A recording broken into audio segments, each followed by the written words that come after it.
The Students' Loan Bureau is Jamaica's premier student loan financing organization committed to ensuring that qualified, needy Jamaican students have equal access to financial assistance to pursue tertiary education for the last 50 years.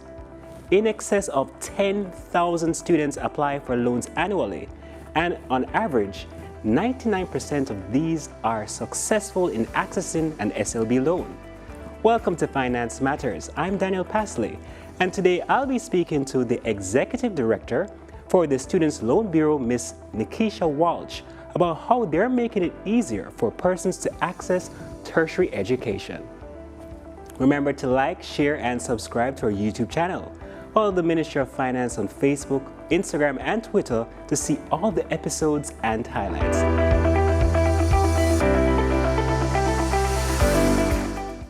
Thank you, Ms. Walsh, for coming on the program. Thank you for having me.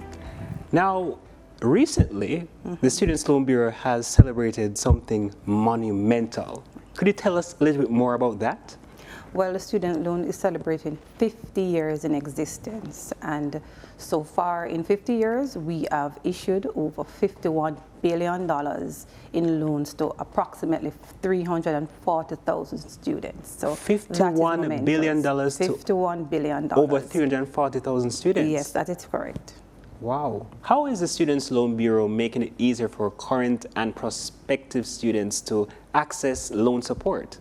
Currently, students can access our website and apply through our portal, where you will get a response within 48 hours. This is a pre-approval to tell you that you are qualified for a loan. Thereafter, you'll get an email to tell you what are the documents that you need to submit.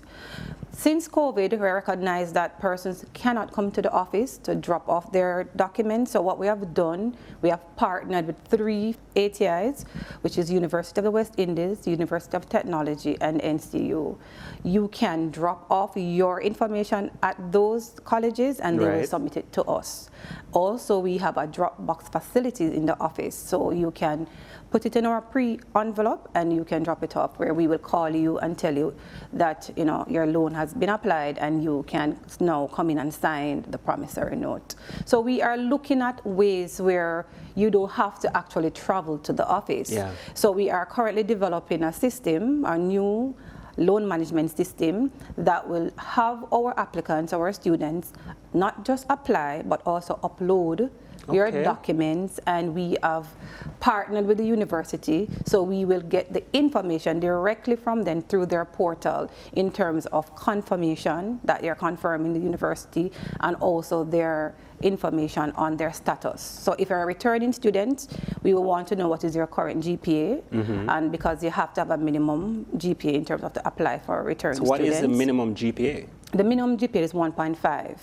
So we need to ensure that you are current and you are in college before you can get your second semester loan or your second term loan.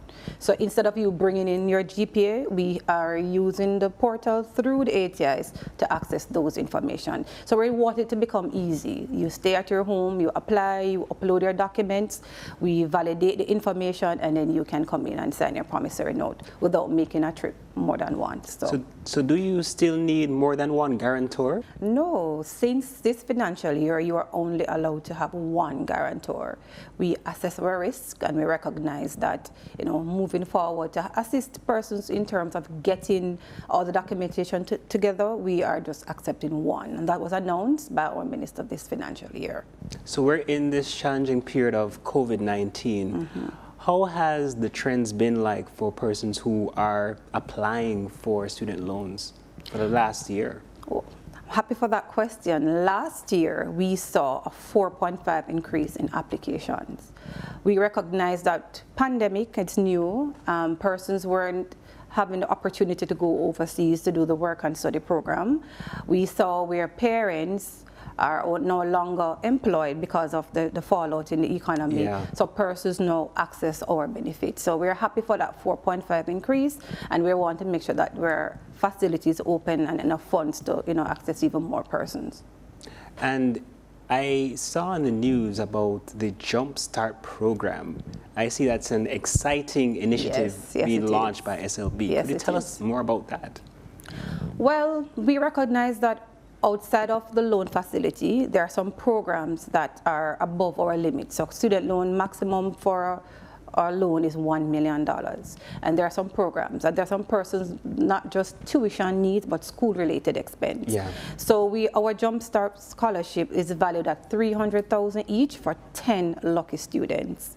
So to apply for that, you would need to go online, submit your application, and there is a financial need assessment that to see if you fall in the category of needy students.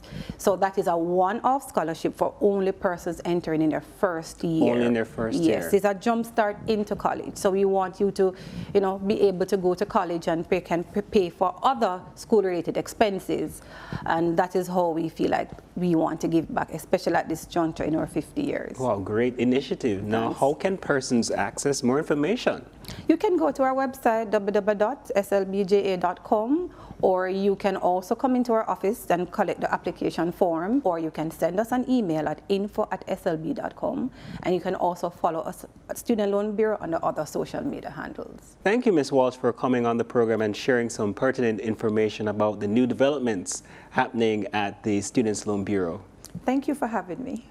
And thank you for joining us on Finance Matters. Remember, you can follow us on social media at MOF Jamaica, and tune in next week as we continue to demystify the economic and fiscal policies and initiatives implemented by the government to empower Jamaicans as we chart a path to Jamaica's economic prosperity.